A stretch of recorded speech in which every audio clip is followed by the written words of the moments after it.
Assalamualaikum warahmatullahi wabarakatuh. Selamat siang Pak Rukun dan teman-teman semuanya. Sebelumnya kami dari kelompok 8 akan mempresentasikan mengenai keterlibatan karyawan. Anggota dari kelompok 8 sendiri yaitu yang pertama ada Vicky Nasliatur Rahma, yang kedua ada Ines Karisana Baban, yang ketiga ada Intan Dewi Dipasari, dan yang keempat ada saya sendiri Raihan Nindita, dan yang terakhir ada Rizky Sabik Rusiden. Keterlibatan karyawan sendiri merupakan salah satu pendekatan untuk meningkatkan kualitas dan produktivitas. Keterlibatan karyawan merupakan sarana untuk lebih memenuhi tujuan organisasi untuk kualitas dan produktivitasnya. Sedangkan pengetahuan tentang motivasi sendiri dapat membantu kita untuk memahami pemanfaatan keterlibatan karyawan untuk mencapai perbaikan proses. Pertama yaitu ada hierarki kebutuhan Maslow, yang mana setiap individu pasti memiliki keinginan untuk dipenuhi dalam kehidupan sehari-harinya. Kebutuhan ini tentu akan memicu motivasi seorang individu untuk memenuhi hal tersebut. Dalam pemenuhan kebutuhan ini, ada satu teori yang terkenal yaitu teori Maslow yang dicetuskan oleh Abraham Maslow. Abraham sendiri merupakan seorang pionir di bidang psikologi yang mencetuskan teori hierarki kebutuhan. Teori Maslow sendiri menjelaskan mengenai 5 tingkatan kebutuhan yang wajib dipenuhi oleh setiap individu. Yang pertama yaitu ada kebutuhan dasar atau fisiologis, yang mana merupakan kebutuhan yang paling bawah atau paling pertama dalam konsep teori hierarki kebutuhan Maslow. Artinya kebutuhan ini mencakup kebutuhan biologis dan fisik, contohnya seperti makan, minum, dan tidur, dan sebagainya. Yang kedua ada kebutuhan mengenai rasa aman, di mana setelah kita mampu bertahan hidup mengenai sandang dan pakan, kemudian kita mulai memikirkan tingkatan rasa aman. Maslow sendiri menjelaskan bahwa rasa aman ini merupakan rasa aman secara batin maupun fisik, di mana kebutuhan rasa aman ini misalnya adalah rasa aman dari penyakit, bahaya, maupun bencana alam. Yang selanjutnya pada tingkat ketiga yaitu ada kebutuhan mengenai aspek sosial, yang meliputi rasa cinta, kasih sayang, dan juga kepemilikan akan sesuatu. Pada tingkatan ini, Maslow menjelaskan mengapa manusia bisa mengalami yang namanya jatuh cinta. Ia menjelaskan bahwa manusia sendiri mencari cinta dan kasih sayang dari orang lain karena didasarkan pada kesepian, kesendirian, dan kecemasan. Dengan pada tingkat keempat, yaitu ada kebutuhan mengenai penghargaan, yang mana ini menjadi tingkatan keempat dalam hierarki Maslow. Penghargaan dalam hal ini merupakan suatu hadiah atau mengenai soal harga diri masing-masing individu. Harga diri ini dibagi menjadi dua, yaitu menghargai diri sendiri dan penghargaan dari orang lain. Di mana menghargai diri sendiri, yaitu kita ingin ada kepercayaan dari orang lain untuk mencapai tujuan kita, sedangkan penghargaan dari orang lain ini lebih ke arah pengakuan yang didapatkan dari orang lain, seperti terkenal, peningkatan jabatan dalam pekerjaan, serta mendapatkan pujian. Lalu yang terakhir ada kebutuhan untuk mengaktualisasikan diri, di mana ini adalah tingkatan tertinggi dari hierarki Maslow. Aktualisasi diri sendiri merupakan pemenuhan potensi pada diri sendiri seperti cita-cita, kematangan mental, keinginan, dan lain sebagainya. Yang selanjutnya ya ada teori dua faktor yang merupakan teori motivasi yang dikemukakan oleh psikolog Amerika Serikat yang bernama Frederick Gersberg, di mana ia menyatakan bahwa faktor tertentu di tempat kerja menyebabkan kepuasan kerja, sementara pada bagian lain ada pula faktor yang menyebabkan ketidakpuasan. Dengan kata lain, kepuasan dan ketidakpuasan kerja berhubungan satu sama lain, di mana faktor-faktor tertentu di tempat kerja tersebut diidentifikasi sebagai hygiene faktor atau faktor kesehatan dan motivation faktor atau faktor pemuas. Untuk yang pertama yaitu hygiene faktor sendiri mewakili dorongan-dorongan untuk menghilangkan ketidakpuasan karyawan dengan memenuhi kebutuhan dasar mereka, di mana faktor ini disebut juga sebagai faktor pemeliharaan yang diperlukan untuk menghindari ketidakpuasan. Contohnya yaitu pertama ada kebijakan perusahaan, pengawasan, hubungan, kondisi kerja, gaji, dan keamanan. Lalu yang kedua ada motivation factor, yaitu faktor motivasi yang memungkinkan peningkatan kinerja karyawan. Contohnya sendiri ada prestasi, pengakuan, lalu tanggung jawab, pengembangan karir, dan pertumbuhan. Baik, terima kasih. Saya Vicky Naziratur Rahma, NIM 40116, akan melanjutkan presentasi. Selanjutnya ada pemberdayaan. Jadi pemberdayaan adalah lingkungan di mana orang memiliki kemampuan, kepercayaan diri, dan komitmen dalam mengambil tanggung jawab untuk meningkatkan proses dan memulai langkah-langkah yang diperlukan. Hal ini bertujuan untuk memenuhi kebutuhan pelanggan dalam batas yang ditetapkan dengan baik untuk mencapai nilai dan tujuan dari organisasi. Jadi singkatnya begini, pemberdayaan adalah menginvestasikan orang dengan otoritas yang bertujuan untuk mendorong dan memberi kepercayaan untuk meningkatkan potensi yang dimiliki. Nah, jadi ada 3 syarat untuk menciptakan lingkungan yang berdaya. Yang pertama, setiap orang harus memahami perlunya perubahan. Komunikasi yang efektif dari mengapa organisasi perlu berubah sangat penting untuk keberhasilan organisasi tersebut. Selain itu, anggota tim perlu memahami peran yang akan mereka jalani dalam proses perubahan. Yang kedua, sistem perlu diubah ke paradigma yang baru. Hal ini bertujuan untuk memperkuat dan memotivasi pencapaian individu dan kelompok. Faktor lainnya yang perlu dipertimbangkan jika pemberdayaan ingin berhasil, yaitu seperti peran dari pegawai dan jenis dari industri tersebut. Yang ketiga, organisasi harus ada untuk pegawainya. Faktor yang harus dipertimbangkan sebelum menentukan apakah organisasi ada untuk pegawainya adalah strategi dan teknologi. Perusahaan yang memiliki strategi bisnis yang baik dan fokus pada teknologi lebih mungkin untuk merangkul pemberdayaan dibandingkan dengan perusahaan yang strateginya adalah biaya rendah dengan volume tinggi. Selanjutnya ada tim kerja. Jadi tim kerja didefinisikan sebagai sekelompok orang yang bekerja sama untuk mencapai tujuan dan sasaran bersama. Sebuah tim perlu menetapkan standar, menjaga disiplin, membangun semangat tim, dan saling memotivasi. Nah, dari sini muncul pertanyaan, mengapa sih tim bekerja? Jadi tim dapat bekerja karena setiap anggota memiliki kemampuan khusus yang dapat digunakan untuk memecahkan suatu permasalahan. Yang kedua, memiliki banyak ide kreatif. Kreativitas pun akan terbangun karena terdapat diskusi untuk membahas berbagai gagasan permasalahan. Setiap anggota memiliki ide terbaik dan akhirnya menciptakan solusi yang optimal secara bersama-sama. Dan yang ketiga, anggota tim mengembangkan hubungan satu sama lain. Hal ini memungkinkan mereka melakukan pekerjaan dengan lebih baik, yang pada akhirnya tim menyediakan sarana untuk berkomunikasi, sehingga dapat memecahkan suatu permasalahan.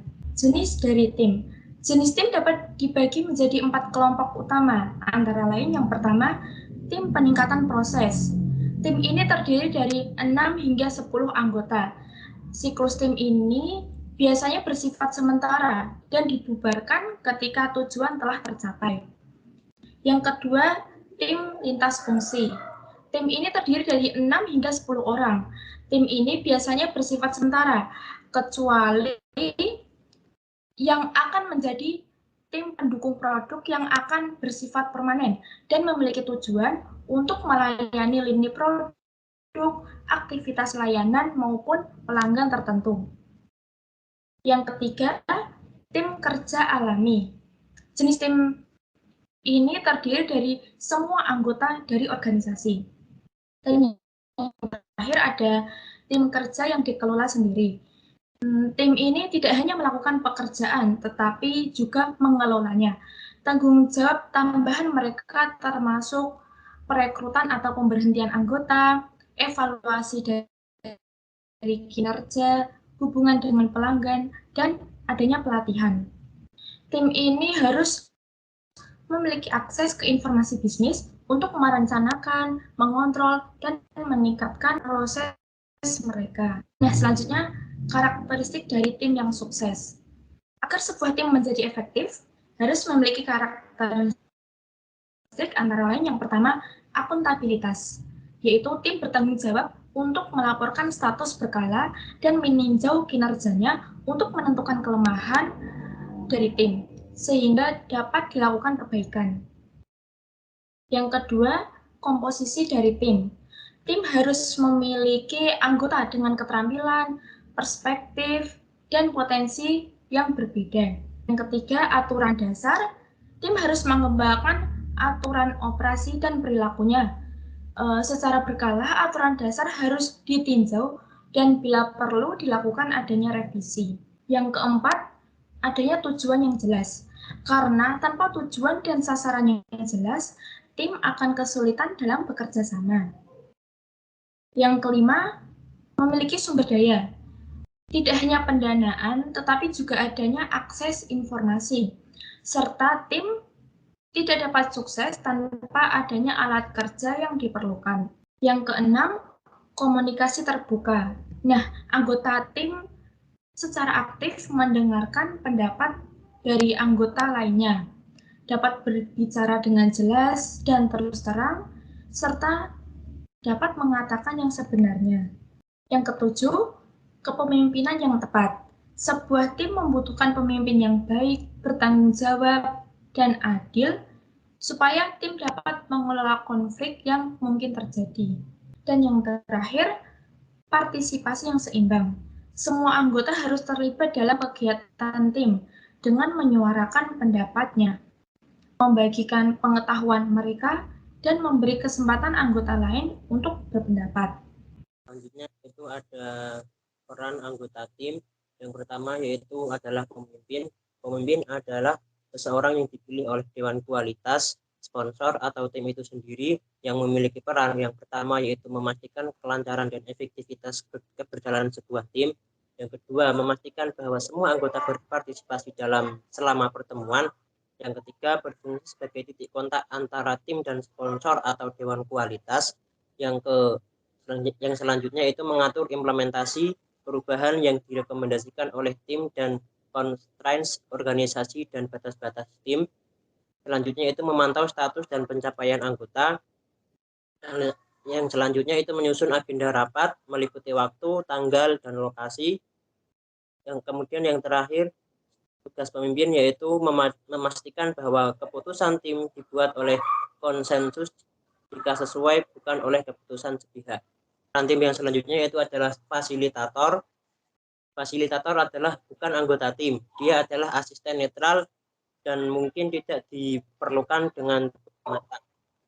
Adapun fungsi dari fasilitator sendiri yaitu yang pertama mendukung pemimpin dalam memfasilitasi sebuah tim selama tahap awal pembentukan tim. Yang kedua berfokus pada proses tim, lebih mementingkan bagaimana keputusan yang dibuat ulang daripada keputusan itu sendiri.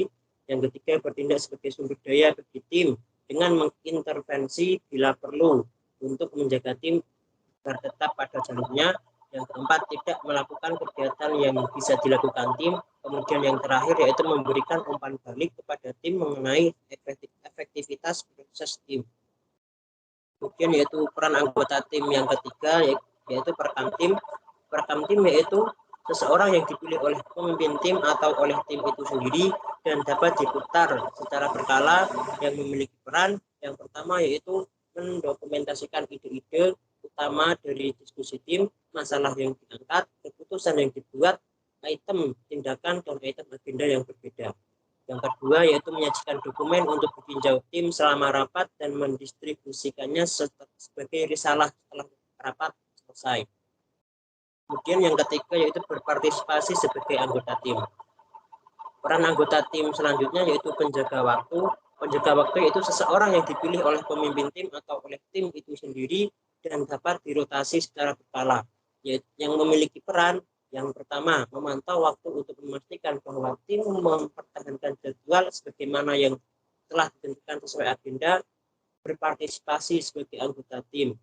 Terus yang terakhir, peran anggota tim sendiri yaitu adanya anggota, yaitu seseorang yang dipilih oleh pemimpin, sponsor, atau dewan kualitas, atau merupakan anggota tim kerja alami yang memiliki tanggung jawab yang pertama, berkontribusi terbaik tanpa syarat dengan berpartisipasi aktif dalam pertemuan dan berbagi pengetahuan, keahlian, ide, dan informasi. Yang kedua, bertanggung jawab sebagai untuk menghormati kontribusi orang lain, tidak mengkritik, mengeluh atau mengkutuk. Yang ketiga, yaitu mendengarkan baik-baik dan ajukan pertanyaan. Yang keempat, bekerja untuk konsensus tentang keputusan dan siap untuk menegosiasikan poin-poin penting, mendukung keputusan tim, mempercayai, mendukung, dan memiliki kepedulian yang tulus terhadap anggota tim lainnya, memahami dan berkomitmen pada tujuan tim, menghormati dan toleran terhadap perbedaan individu, mendorong umpan balik tentang perilaku diri. Untuk selanjutnya yaitu pertemuan tim yang efektif. Yang pertama, jadwal rapat yang teratur, yaitu memiliki batas waktu yang tetap, dimulai tepat waktu, peserta harus diberitahu sebelumnya dengan lokasi, waktu, dan tujuan rapat tersebut diadakan. Yang kedua, agenda rapat wajib, yaitu fokus pada pembukaan, umpan balik rapat sebelumnya, tinjauan agenda, item agenda, ringkasan, dan item tindakan. Yang selanjutnya adanya pengembangan agenda rapat, baik pada akhir pertemuan, sebelumnya atau sebelum dimulainya pertemuan itu harus dikirim ke anggota tim yang lainnya. Tiap item agenda mencakup proses seperti brainstorming, diagram afinitas, diskusi, dan sebagainya. Kemudian yang terakhir, agar pertemuan menjadi efektif, yaitu adanya evaluasi secara berkala. Selanjutnya, tahapan pembentukan tim. Tahapan pembentukan tim yang pertama adalah tahapan pembentukan, yaitu tahap awal di mana anggota menjadi sadar akan batas-batas perilaku yang dapat diterima. Secara umum, isi dan tujuan tim masih dipertanyakan, dan masalahnya tampak terlalu besar untuk dipecahkan.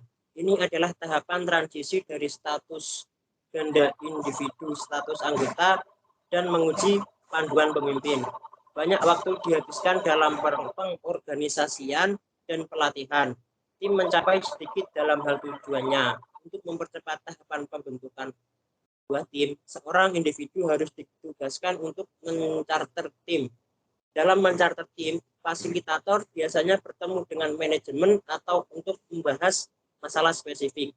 Dia kemudian mengembangkan diagram alur makro dari proses utama yang terkait dengan produk, layanan, atau proses. Dari informasi ini, fasilitator dapat lebih menentukan anggota tim yang harus dipilih berdasarkan keterampilan dan pengetahuan mereka. Tahapan yang kedua yaitu storming. Storming adalah tahapan yang paling sulit ketika para anggota mulai menyadari jumlah pekerjaan yang mereka alami. Ada kecenderungan panik, anggota hampir hanya mengandalkan pengalaman pribadi dan profesional mereka dan menolak bekerja dengan anggota tim lainnya. Pada tahapan storming ini akan muncul berbagai macam konflik. Terus yang ketiga, tahapan pembentukan tim adalah norming. Norming adalah tahapan di mana anggota mulai bekerja sama, konflik emosional mulai berkurang, ketika bekerja sama, kohesi dan kritik konstruktif mulai menjadi perilaku normal karena ada lebih banyak waktu dan energi untuk fokus pada tujuan, kemajuan yang signifikan mulai terjadi. Terus tahapan yang keempat dalam sebuah pengembangan tim yaitu pertunjukan. Pertunjukan sendiri adalah tahapan di mana anggota tim telah menyelesaikan hubungan dan harapan mereka. Mereka lebih memahami proyek dan mulai melakukan dengan mendiagnosis dan memunculkan masalah dan memilih menerapkan perubahan. Anggota mulai memahami peran mereka dan bekerja sama untuk mencapai tujuan mereka secara efektif dan efisien. Kemudian tahapan yang terakhir yaitu penundaan adalah tahap yang disediakan untuk tim sementara. Tim perlu mengevaluasi kinerjanya dan menentukan pelajaran yang dipetik. Informasi ini dapat ditransfer oleh anggota ketika mereka berpartisipasi dalam tim masa depan. Juga perlu ada perayaan untuk mengakui kontribusi tim terhadap organisasi. Selanjutnya ada 10 masalah yang biasa dialami oleh sebuah tim. Yaitu yang pertama, floundering, terjadi ketika tim mengalami kesulitan memulai atau mengakhiri sebuah proyek. Yaitu yang kedua, peserta yang sombong, itu menjadi permasalahan dari sebuah tim yang dapat mempengaruhi kinerja sebuah tim. Yang ketiga, ada peserta yang mendominasi, itu suka mendengar diri mereka berbicara menggunakan anekdot yang terlalu panjang dan mendominasi saat rapat. Anggota yang berkecil hati dan menemukan alasan untuk melewatkan pertemuan. Yang keempat yaitu peserta yang enggan atau malu atau tidak percaya diri terhadap kontribusinya terhadap sebuah tim. Yang kelima yaitu penerimaan pendapat yang tidak diragukan lagi sebagai fakta. Ini yaitu terjadi ketika anggota menegaskan keyakinan pribadi dengan keyakinan sedemikian rupa sehingga anggota lain berpikir bahwa ide adalah fakta. Solusinya adalah meminta data dan mengikuti metode pemecahan masalah. Yang keenam adalah terburu-buru. Yang ketujuh, atribusi, yaitu kegiatan menebak motif seseorang ketika kita tidak setuju atau tidak memahami pendapat atau perilaku anggota tim. Yang kedelapan ada diskon atau celepuk, yaitu muncul ketika anggota tim gagal memberikan pujian atas pendapat orang lain atau tidak ada yang menanggapi pertanyaan yang celepuk. Setiap sumber berhak mendapatkan rasa hormat dan perhatian dari anggota tim. Yang kesembilan ada wanderlust atau penyimpangan dan garis singgung, yaitu terjadi ketika anggota kehilangan jejak tujuan dari sebuah tim tersebut atau ingin menghindari topik sensitif. Kemudian yang terakhir, yang ke-10 adalah anggota tim yang berseteru. Ini dapat mengganggu seluruh tim dengan ketidakpastian mereka. Biasanya perseteruan ini terjadi saat adanya perbedaan pendapat antara anggota satu dengan anggota yang lainnya dan tidak ditemukan pemecahan masalah. Baik, saya Ines Karisana Beban dengan NIM 206 akan melanjutkan presentasi kelompok kami. Selanjutnya ada hambatan umum untuk kemajuan tim. Terdapat beberapa hambatan dalam kemajuan tim. Di sini kami hanya ambil 5 topik saja. Yang pertama, kurangnya perencanaan. Kurangnya arah atau keselarasan yang sama dapat mencegah kemajuan suatu tim. Yang kedua, kurangnya dukungan serikat pekerja. Suatu organisasi membutuhkan dukungan serikat pekerja untuk kemajuan suatu tim. Yang ketiga, pelatihan tidak memadai.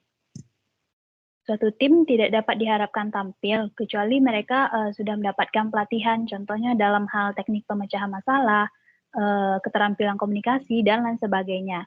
Yang keempat, terjebak dalam pemikiran kelompok.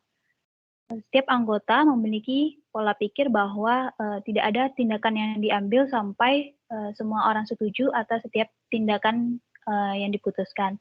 Yang kelima, tujuan proyek tidak signifikan. Manajemen belum menentukan peran apa yang dimainkan oleh tim dalam organisasi. Nah, dengan pengetahuan tentang hambatan ini, manajemen dapat mengevaluasi kinerja dan mengambil tindakan yang korektif guna mendukung kemajuan suatu tim. Selanjutnya ada pelatihan. Pelatihan sangat penting untuk tim yang efektif. Oleh karena itu, pelatihan haruslah eksperimental, karena peserta pelatihan akan mempertahankan 20% dari apa yang mereka dengar dan sekitar 80% dari apa yang mereka lakukan. Oleh karena itu, pelatihan harus praktis dan diberikan sesuai kebutuhan. Jika memungkinkan, permainan peran dan studi kasus harus digunakan. Terdapat langkah-langkah dalam proses pelatihan. Yang pertama, membuat semua orang sadar tentang apa itu pelatihan. Yang kedua, mendapatkan penerimaan. Maksudnya di sini peserta pelatihan mengetahui manfaat apa yang diperolehnya dari suatu adanya latihan. Yang ketiga, menyesuaikan program. Yang keempat, menyesuaikan dengan apa yang telah disepakati. Nah, menurut Ronald, agar efisien bagi anggota tim dan organisasi, pelatihan harus berorientasi pada tindakan sehingga hasil dapat segera diperoleh. Selanjutnya ada sistem saran. Sistem saran dirancang untuk memberikan individu kesempatan untuk terlibat dengan memberikan kontribusi kepada organisasi. Sebagian besar ide untuk perbaikan berkelanjutan akan datang dari tim. Menurut Juran, terdapat berbagai jenis pelatihan dalam kualitas. Ini dapat terlihat juga pada tabel berikut, di mana tabel ini menjelaskan tentang siapa yang memerlukan pelatihan yang berkualitas. Di sini subjeknya ada top manajemen, quality manager, dan beberapa lainnya. Selanjutnya ada pengakuan. Pengakuan adalah bentuk motivasi karyawan, di mana organisasi secara terbuka mengakui kontribusi positif ribuan individu atau tim terhadap hasilan suatu organisasi. Nah, pengakuan dapat disampaikan dengan lisan ataupun tulisan simbolis berupa piagam dan sertifikat. Karyawan harus dilibatkan dalam perencanaan dan pelaksanaan program pengakuan dan penghargaan ini. Selanjutnya ada topik gain sharing. Gain sharing itu adalah sistem penghargaan dan pengakuan finansial yang dihasilkan dari peningkatan kinerja organisasi. Gain sharing didasarkan pada filosofi bahwa orang dan kerja tim adalah suatu kunci kesuksesan. Nah, dengan demikian, gain sharing adalah pengukuran produktivitas organisasi dan metode untuk berbagi keuntungan produktivitas. Berikut terdapat tabel tentang praktis reward yang efektif antara hadiah intrinsik dan hadiah ekstrinsik terkait topik gain sharing. Sebelumnya perkenalkan, nama saya Intan, dan saya akan melanjutkan presentasi dari kelompok 8. Perusahaan sebagai suatu organisasi terdiri atas banyak orang yang memiliki peran dan tugasnya masing-masing. Keberlangsungannya tergantung pada bagaimana manajemen dan karyawan dalam berkontribusi. Karyawan merupakan ujung tombak perusahaan, sehingga perusahaan dapat berproduksi secara produktif dan menghasilkan keuntungan atau laba. Nah, di dalam suatu perusahaan ada yang dikenal dengan nama penilaian kerja. Apa sih penilaian kerja itu? Nah, penilaian kerja adalah suatu penilaian yang dilakukan kepada pihak manajemen perusahaan, baik itu pada karyawan maupun pada manajernya, yang selama ini telah melakukan pekerjaannya. Adapun tujuannya yaitu untuk memberitahu karyawan tentang apa yang mereka lakukan, serta sebagai dasar untuk promosi, kenaikan gaji, konseling, dan tujuan lain yang terkait dengan masa depan karyawan. Kinerja karyawan harus dievaluasi secara berkala agar tujuan pengembangan perusahaan dapat tercapai. Nah, berikut adalah format penilaian yang dimana terdapat 4 jenis. Yang pertama adalah peringkat. Peringkat yaitu membandingkan karyawan dengan peringkat tertinggi ke terendah. Nah, di sini perusahaan memberikan peringkat kepada masing-masing karyawannya, yaitu dari karyawan dengan peringkat tertinggi sampai dengan karyawan dengan peringkat terendah. Selanjutnya adalah cerita atau narasi, yaitu memberikan deskripsi tertulis tentang kekuatan dan kelemahan karyawan. Nah, dengan adanya deskripsi tersebut, diharapkan karyawan dapat mengetahui kekuatan atau kelebihannya, serta memperbaiki kekurangannya. Untuk yang selanjutnya adalah jenis grafis, yaitu menunjukkan tugas utama yang dilakukan oleh karyawan dan menilai setiap tugas dengan skala, yang biasanya dari 1 atau buruk hingga 5 sangat baik, yaitu perusahaan menilai karyawannya dengan skala-skala. Selanjutnya adalah pilihan yang dipaksakan, yaitu menempatkan setiap karyawan dengan kategori persentase yang telah ditentukan, di mana persentasenya ini apabila dijumlahkan, yaitu sejumlah 100%. Sebagai contoh, yaitu luar biasa sebesar 10%, sangat baik sebesar 25%, baik sebesar 30%, cukup sebesar 25%, dan buruk sebesar 10%. Untuk selanjutnya adalah indikator kinerja karyawan, yaitu indikator apa saja yang dinilai dari suatu karyawan. Yang pertama adalah tepat waktu. Ketepatan waktu dan kecepatan merupakan kunci dan gambaran efisiensi karyawan dalam menyelesaikan pekerjaannya. Semakin singkat waktu yang diperlukan untuk menyelesaikan pekerjaan, maka akan semakin efektif pula karyawan tersebut. Indikator selanjutnya yang tak kalah penting adalah bertanggung jawab. Seorang karyawan hendaknya bertanggung jawab atas pekerjaannya. Untuk selanjutnya adalah kuantitas hasil pekerjaan, yaitu seberapa tercapai target dalam kurun waktu tertentu, baik itu bulanan, harian, maupun tahunan. Nah, dari hasil target tersebut akan dikonversi menjadi ukuran kuantitas. Selanjutnya adalah kualitas pekerjaan, yaitu seberapa baik karyawan dapat menyelesaikan pekerjaannya. Selanjutnya adalah kehadiran. Kehadiran menjadi cerminan kedisiplinan dari seorang karyawan dalam bekerja. Dan yang keenam, yaitu kerjasama dalam tim, yaitu karyawan hendaknya dapat memposisikan diri apabila berada dalam suatu tim. Dan yang terakhir adalah kepemimpinan.